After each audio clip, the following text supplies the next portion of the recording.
जय हिंद फ्रेंड्स। तो आज हम जानेंगे G7 ग्रुप के बारे में। तो अभी 2026 में जो इस समूह की अध्यक्षता कर रहा है, इस संगठन की जो अध्यक्षता कर रहा है वो है फ्रांस। और फ्रांस ने भारत को एक स्पेशल गेस्ट के रूप में इनवाइट किया है। तो आइए जानते हैं क्या है G7 संगठन और इसके जो बारे में डिटेल से जानकारी लेते हैं हम। तो जो G7 जो संगठन है वो जो दुनिया की टॉप जो बड़ी इकोनॉमीज है उनका ग्रुप है। और ये जो संगठन है इसके जो सदस्य देश हैं उनमें शामिल है America, Britain, France, Germany, Italy, Japan और कनाडा। ये इसके सदस्य देश शामिल है 7। तो ये इसके सदस्य देश शामिल है। यूरोपीय संघ इसकी बैठकों में हिस्सा लेता है, लेकिन ये कोई देश नहीं, जैसे कि हम जानते हैं ये एक ग्रुप है। तो इसे एक ग्रुप के तौर पर ही हम देखेंगे।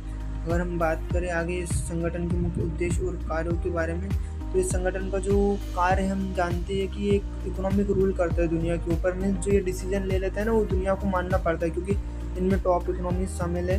हालांकि अब इसका दबदबा थोड़ा कम हो गया है, क्योंकि अब जो ब्रिटेन, फ्रांस हैं जो पहले टॉप इकोनॉमीज होते थे, आज वो उस लाइन में नहीं है।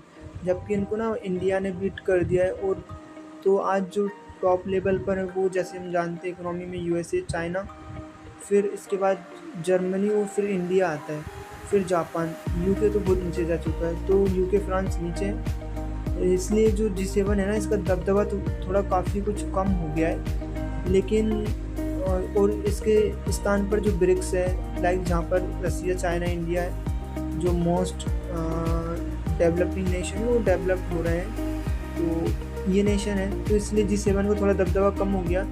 लेकिन अभी भी ये थोड़ा दबदबा रखता है, इकोनॉमिक रूल करता है। जो इसका जो ये डिसीजन लेता है वो मानना ही पड़ता है। तो इसके अलावा ये क्या क्या करता है, अगर इसकी जा रहे तो ये आर्थिक शासन, अंतर्राष्ट्रीय सुरक्षा, ऊर्जा नीति और व्यापार जैसे महत्वपूर्ण मुद्दों पर चर्चा करने के लिए हर साल शिखर सम्मेलन का आयोजन भी करता है और उन पर डिसीजन भी लेता है। G7 का कोई मुख्यालय नहीं है, जैसा कि हम जानते हैं। ये जो देश इसकी अध्यक्षता करता है वही इसके कार्यों को संभालता है। अगर बात करें इसके गठन की, तो इसका जो गठन हुआ है वो हुआ 1975 में। तब इसमें छः देश शामिल थे। बाद में जो 1976 आता है तो इसमें कनाडा शामिल हो जाता है, और 1997 में जाकर रूस भी शामिल हो जाते हैं। इस प्रकार कुल जो देश थे जब गठन के समय कितने थे, 6 थे। अब बाद में कितने हो गए, 1997 तक 8 हो चुके थे।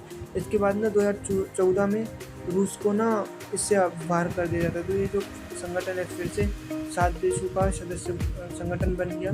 इसमें भारत का क्या रोल है, तो भारत तो इसका सदस्य है नहीं है G7 का। हाँ, भारत क्योंकि इकोनॉमिक पावर है, 4th लार्जेस्ट इकोनॉमी है वर्ल्ड की, तो इसलिए भारत को ना एक स्पेशल गेस्ट के रूप में यहाँ पे बुलाया जाता है। और भारत का एक इम्पोर्टेंस भी है, इसलिए तो ये G7 समूह था। अगर आपको इससे संबंधित जानकारी अच्छी लगी हो और आप इसी तरह की वीडियोज़ और पाना चाहते हैं तो आप वीडियो को लाइक करें, चैनल को सब्सक्राइब करें। बहुत बहुत धन्यवाद।